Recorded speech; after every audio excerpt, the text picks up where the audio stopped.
بھائیو اپنے اللہ کو راضی کریں.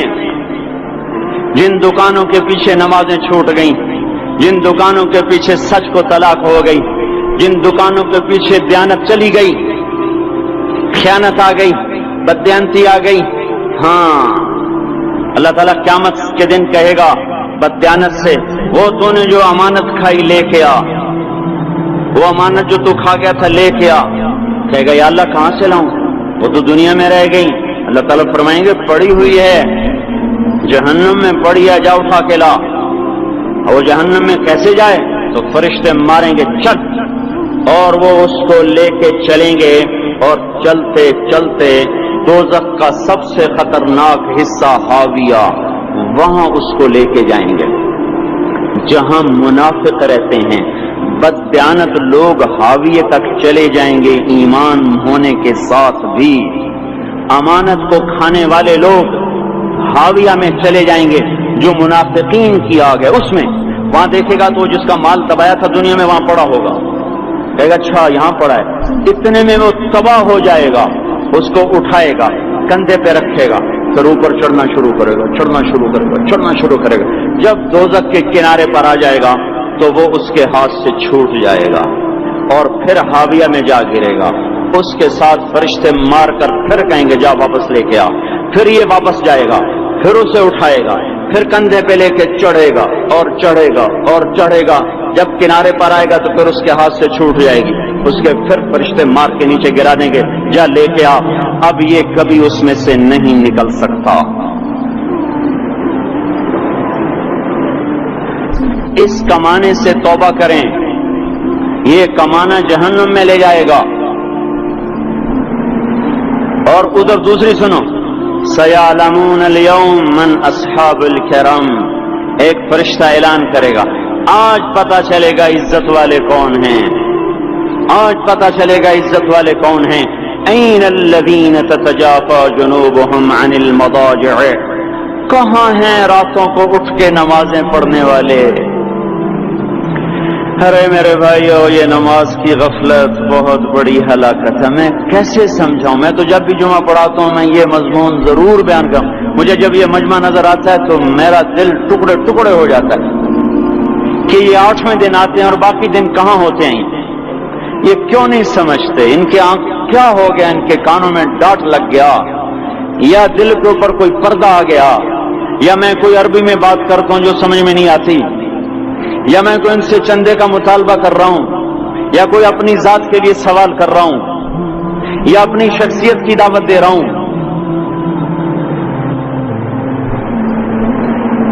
آج نماز عزت دلائے گی. سب سے پہلا اعلان ہوگا کہاں، آج پتہ چلے گا عزت والے کون ہیں، کہاں ہیں راتوں کو اٹھ کے نماز پڑھنے والے اور اللہ کے نام پہ خرچ کرنے والے. صرف نماز نہیں، زکوٰۃ بھی دینی پڑے گی. پیسہ ہے زکوٰۃ نہیں دے رہے، پیسہ ہے اللہ کے نام پہ خرچ نہیں کر رہے. بھائیو اللہ کے نام پہ خرچ کرنا سیکھیں، اللہ کے واسطے اپنے آپ کو سادگی پہ لائیں اور اللہ کے نام پہ لٹانا سیکھیں. اللہ آپ کی نسلوں کو واپس کرے گا، صرف آپ کو نہیں، آپ کی نسلوں کو واپس کرے گا. آپ اللہ کو قرضہ دے رہے ہیں، کسی ایسے ایرے غیر کو قرضہ نہیں دے رہے. یہاں مسجدیں والے چندے مانگ رہے، بھائی مسجد کو چندہ دو. مدرسوں والے چندے مانگ رہے، مدرسوں کو چندے دو. یہ تو مسلمان کی غیرت کے خلاف ہے کہ اللہ کے گھر میں مسجد کے لیے چندہ مانگا جائے. اور کہیں صندوقچیاں پھرا رہے، کہیں وہ جھولیاں. ایسی مجھے شرم آتی ہے. یہ کرنے والوں پر بھی میں کیا کہوں، ان کی عقلوں پہ بھی پردہ ہے کہ اللہ کے گھر میں مخلوق کے سامنے جھولی پھیلاتے ہیں. اور پھر ان مسلمانوں کی آنکھوں پر بھی پردہ ہے کہ ان کو غیرت نہیں آتی کہ مسجد کے لیے جھولی پھیلائی جا رہی ہو، اور یہ گھروں میں اچھا خاصا کھاتے پیتے ہوں اور مسجد کے لیے جھولی پھیلائی جائے اور مسجد کے لیے صندوق رکھے جائیں اور ہر نماز کے بعد مدرسے کے لیے لوگ چندہ مانگ رہے ہوں. یہ ایمانی اور غیرت کے خلاف، مسلمان کی سخاوت کے خلاف ہے کہ اس طرح مسجد کے لیے جھولیاں پھریں اور مسجد کے لیے صندوق پھریں. ہم تو اللہ کے نام پہ بے دھڑک لگائیں. اقیموا الصلاۃ وآتوا الزکاۃ، اقیموا الصلاۃ وآتوا الزکاۃ 67 دفعہ یہ حکم چلا ہے اور ہر دفعہ زکات کے ساتھ نماز نماز زکات زکات نماز نماز زکات زکات نماز. نماز پڑھنے والے زیادہ ہیں نسبتاً زکات دینے والوں سے. زکات دینے والے تھوڑے ہیں، پیسہ جاتے ہوئے جان جاتی. ہمیں نہ دو، اپنے غریب رشتہ داروں کو تلاش کر کے دیں، اپنے غریب رشتہ داروں کو، اپنے غریب پڑوسیوں کو. آج جو صحیح دیانتدار تنخواہ دار ہے وہ بھی مستحق زکات ہے اگر وہ دیانتدار ہے تو. اگر رشوت نہیں لیتا تو آج کا ایس پی بھی مستحق زکات ہے. میرا دوست ایس پی کہنے لگا میں زکات کا مستحق ہوں، حالانکہ میں ملتان کا ایس پی ہوں کہ 15 دن میرے گھر میں کبھی سالن پکتا ہے کبھی نہیں پکتا. اپنے اوپر صرف خرچ کرنا. بچے کو کھلونے کی خواہش تھی، 1000 روپے کے کھلونے لے کے دے دیے. کیا ظلم ہے یہ؟ 1000 روپے کے کھلونے بچے کو لے کے دے دیے. کیا اللہ نہیں پوچھے گا کہ اس 1000 روپے کسی غریب کے گھر کا دیا جل سکتا تھا اور کسی کے غریب کا ایک ہفتہ گزر سکتا تھا، تیرے کسی مسکین رشتہ دار کے گھر میں بھی کچھ سالن پک سکتا تھا.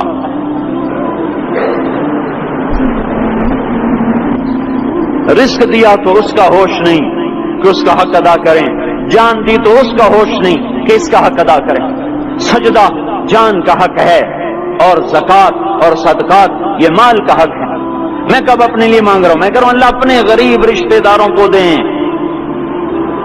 ان کو تلاش کریں اللہ کے واسطے. اپنی بیویوں سے پوچھو سونے کی زکات دی ہے؟ دے ورنہ تو خود پکڑی آئے گی، تیرا زیور تیرے لیے گنجا سانپ بن کے تیری زبان کو ڈسے گا.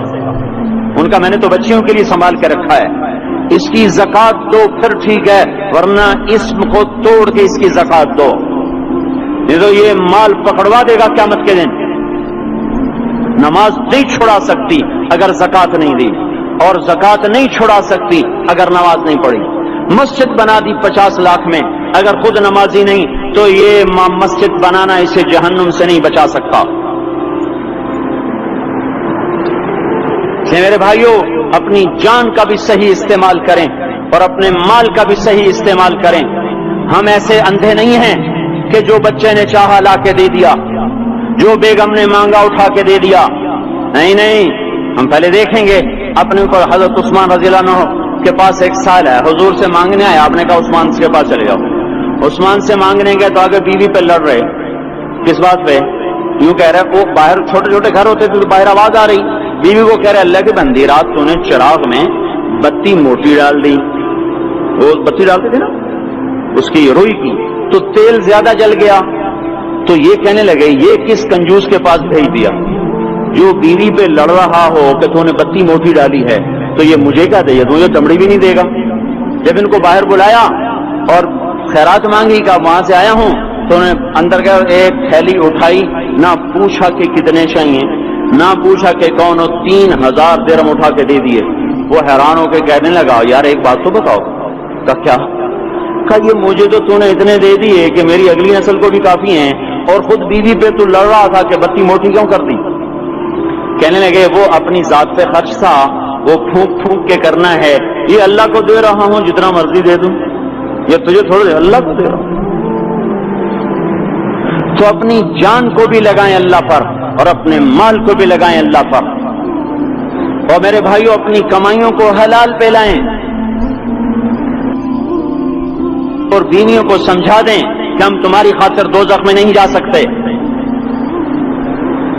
یہ ہم اس پر توبہ کریں، اس پر توبہ کریں. اور یہ آبادی ہر وقت ہونی چاہیے مسجد کی. چلو کوئی جو جہاں سے بھی آیا ہے مسجد کے عادی بنو. میرے بھائیوں ہماری جماعت گئی تھی اردن میں 1991 میں، تو ہم اسرائیل کے بارڈر پر چلے. انہوں نے بتایا کہ یہ ہم سے آمد رفت بات چیت ہوتی رہتی ہے، چونکہ کچھ عرب ادھر رہتے ہیں کچھ عرب ادھر رہتے ہیں، رشتہ داریاں ہیں. تو کہا یہ یہودی ہم سے پوچھتے ہیں تمہاری فجر میں نمازی کتنے ہوتے ہیں اور تمہارے جمعے میں نمازی کتنے ہوتے ہیں. ہم نے پوچھا یہ تحقیق کیوں کرتے ہو؟ ان کا ہماری کتابوں میں یہ ہے کہ جب فجر کی نماز کے نمازی اور جمعے کی نماز کے نمازیوں کی تعداد برابر ہو جائے گی تو یہودی دنیا سے مٹ جائیں گے۔ اب یہاں فجر میں 1.5 صف ہوتی ہے اور جمعے میں باہر بھی صفیں بنی پڑی، چلو میں کہتا ہوں مان لیا 1/3 طبقہ باہر سے آیا ہے، یہ 2/3 تو یہیں سے اٹھ کے آیا ہے، یہ کیوں نہیں ہر نماز میں آتا؟ میرے بھائیوں اپنے حال پہ رحم کریں، اللہ کے واسطے میری پکار کو سنیں۔